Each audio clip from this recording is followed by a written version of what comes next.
तेल गरम हो सारा कटा होता पियाज को पकई दिया सहित किसी तेजपत्र बास्ना हाँ एवं स्वाद अनुसार किसी हलदी गुंडा और किसी लंका गुंडा को पकाई किसी समय पियाज नाली पड़ जाए रखा जाइए अदा रसुण पेस्ट को से पकाई यहाँ भलसे ढांकी दे घोड़ाना घोड़ी दिया बो मसला प्रस्तुत करता बेले मुझे चिकेन धोवा गली चिकेन को धोई सारा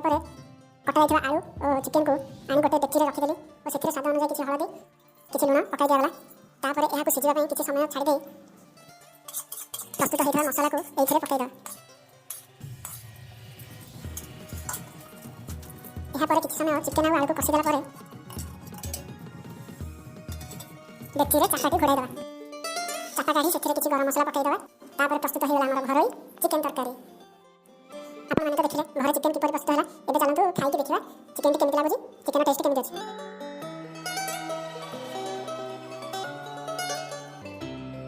सतरे चिकेन तरकारी बहुत टेस्टी।